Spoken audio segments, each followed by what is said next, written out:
So, after the 4th issue kicked off the new arc by pushing the story forward by a big leap and bound, can the 5th issue follow up? I sure hope so. I'd like to get through an entire arc where each issue could be good on its own merits, or at least be interesting. Before we start off, a quick note about the covers. I noted that the last issue's cover looked pretty busy, but I will note that one of the reasons for that is because it's actually part of a 3-part picture, where you line up the 3 covers to make a single image. It's pretty cool altogether, but not having been aware of that when I first started to reread the issues, it still looks pretty busy on its own, and I still don't get the point of making certain characters and elements semi-transparent on the thing.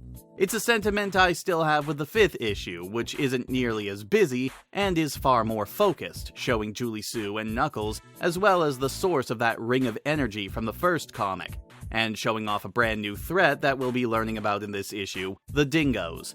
No, not that herd of them that was shown off back in the Knuckles backups. These are different because the writer just forgot he'd already included them elsewhere. This cover also has a lot more hints as to what's inside the issue as well, though still no real explanation for the flaming fire ant in the corner. We open on a rather bizarre page of panels. Well, I should say panel, because this entire thing is just the same picture repeated 6 times, with the only difference being the dialogue. It's Locke and the older Echidna from the last issue talking about their worry that Lara Leigh, Knuckles' mother, might end up telling him more than she should, but they're not sure exactly what she might tell him. Cut over to Knuckles and Julie Sue as they're being led into a police department by the Echidna from the last issue. He's referred to as Constable Remington, and even apologizes to Knuckles for the way he spoke to him, referring to him by the title of Guardian. When Knuckles tries to get him to just call him by name, Remington defers to him as though he were royalty, referring to him as his better. After Knuckles and Julie Sue are seated, he tells Knuckles that there's someone who wants to meet with him before pushing a button and dropping both him and Julie Sue through trapdoors in the floor, separating them. Knuckles ends up sliding down into an underground chamber where he asks Archie about the place, though the ant insists that this is his first time being down here as well. They're approached by someone in the shadows, but before we see who it is, we cut away to the streets where some funny business is going down. Visions of dingoes are appearing to the people in the streets, causing them to panic. But as it turns out, the dingoes are seeing the echidnas in the same light as nothing more than silhouettes. One panicked soldier runs into an office where President Schwarzenegger, as a dingo, actually his name is General Stryker, stands at his desk, saying that he already knows what's happening, that the echidnas and their experiments are to blame for this, and orders the commandos be ready to fight, swearing that this time, the dingoes will fight until the bitter end. And then we cut back to Knuckles, who has just met his grandfather, or rather his great-great-great-great-great-great-great-grandfather, Hawking, the original designer of the Projector. Knuckles is rather calm and collected for having met someone so old, though he does say he has no idea what's going on. Join the club there. Hawking explains that if Knuckles is there, then something is very wrong, but promises to bring him up to speed as much as he can, taking him into a large viewing chamber and having him view a series of data discs that Hawking made of his time as a Guardian 200 years ago. It chronicles how, at the time, dingoes and echidnas lived in rival cities, and he, as Guardian, worked hard to keep the dingoes from raiding their supplies, as they were stealing a ton of echidna armaments and weaponry, probably planning something big.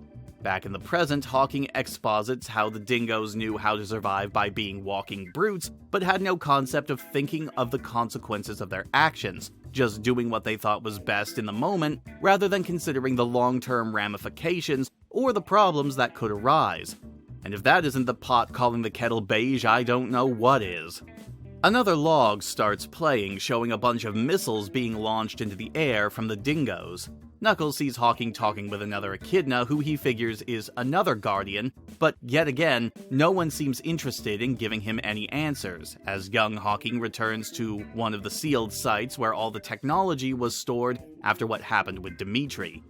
He uses said technology to bring up the laser system that shoots down the rockets and a shield to save them from the debris. breaking his solemn oath to guard the entire city from both outside threats and itself meaning the technology that was sealed away.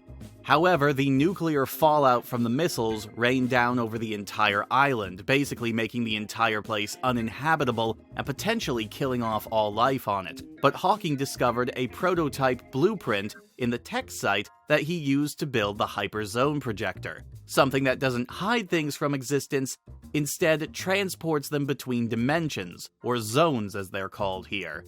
He uses it to transport the whole of Echidnopolis and everyone else on the island into a safe zone until they would be able to clean up the nuclear debris.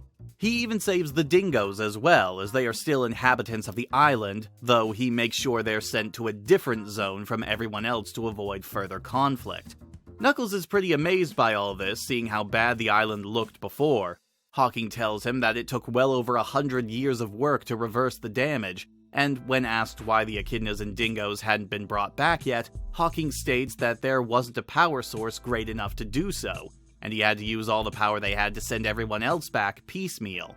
He takes Knuckles to a monument to Edmund and another Echidna who we don't see the name of, which only strengthens Knuckles' curiosity, and he says now he has even more questions than before. Hawking attempts to dissuade him by basically just saying that there's almost nothing else he can tell him except that Knuckles is very special, but he should still do what every other Guardian before him has done, that being just shut up and listen to everyone else around him. Before he can complete that thought, however, another tremor shakes the place, knocking them both over as an alarm begins to blare. We cut back over to Julie Sue, who was sequestered away in a private room all her own after being separated from Knuckles, though Constable Remington comes to her saying that he needs her help. He says that she needs to accompany him as Knuckles' representative. They load up in a van, and he explains that a bunch of dingoes have taken a bunch of hostages at a housing complex, and among them are Lara Lay and her consort. As they discuss this, Julie Sue makes a few interesting notes about the situation. First, that they seem intent on treating the Guardians and their families like royalty, and that they're certainly well prepared and equipped for a people who have renounced technology. Remington tells her that they've learned from past emergencies how to deal with the biggest problems, and have even had to deal with occasional attacks from the Dark Legion, revealing that he knows she was from them, and the Dingoes as well over the years. Doesn't make much sense considering that they were supposed to be separated, but I guess that will be elaborated on later. At least I hope so. As the two of them get into position for the hostage situation, we cut back to Knuckles, worrying over his grandfather and Archimedes. The ant is fine, though he points out that he was fairly certain he'd been forgotten about at some point. Hawking demonstrates some impressive magical powers by levitating himself back into his wheelchair, which Knuckles asks about, but he once again goes all mysterious on us and refuses to say. They rush to a viewing screen where they see Knuckles' mother being held hostage by the Dingoes. Knuckles starts to panic, but both Hawking and Archie assure him that there is a plan. It's just a question about whether or not Knuckles is ready to handle it. This issue is pretty good. Well, one of my primary fears did come true, in that this is a very dialogue and exposition-heavy issue. It's at least presented to us in a more interesting way. The dialogue and narration is overwhelming at points, as is the case for most of Penders' stories, but at the very least he presents us with the logs as a way to make it a bit more interesting, even if it is just a different way of portraying a flashback. It also raises the stakes significantly with the Dingoes, though the series is not exactly even-handed in its portrayal of the two species, with the Dingoes being portrayed as warlike and overall much more aggressive compared to the Echidnas, and quick to act in violent means. It's even their inability to consider the consequences of their actions that leads to the nuclear fallout, actual nuclear fallout in a Sonic comic, destroying the entire island, though they're quick to blame the Echidna for the ongoing war. With all that said, I will say that Hawking actually makes a pretty good first impression. He's a snarky, no-nonsense, grumpy old man, simultaneously treating Knuckles as both an important guardian and a petulant teen all at the same time. It's an interesting portrayal. Remington, though, doesn't make as strong an impression, as he's basically just a by-the-books officer.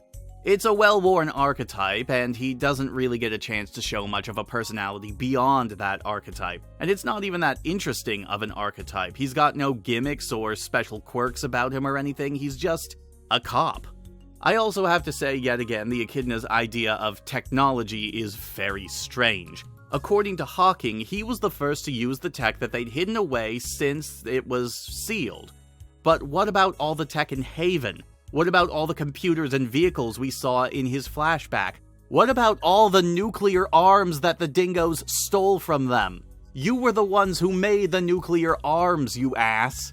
What exactly were you planning to do with all of that heavy weaponry?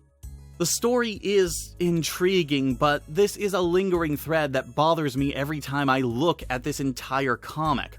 The whole disavowed technology angle is vague at best, is never consistent, and yet it's never really brought up just how big of a bunch of hypocrites the Echidnas are, except for by the villains, who we're supposed to hate and not listen to.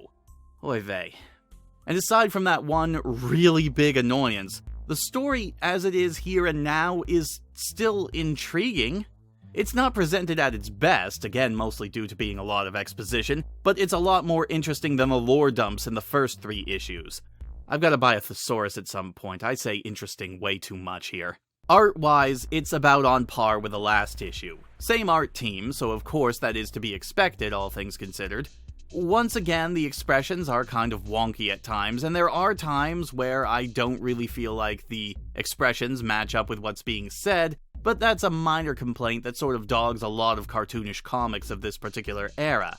I'm also starting to notice that almost no one can walk or run normally here anymore. They almost always are portrayed as walking like this, with wide, gaping steps, swaying their arms back and forth as well.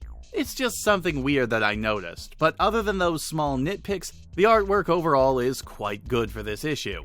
And now it's time to wrap up this particular arc in issue 6. The story started out strong out of the gate, and it's managed to keep a good pace through its next issue.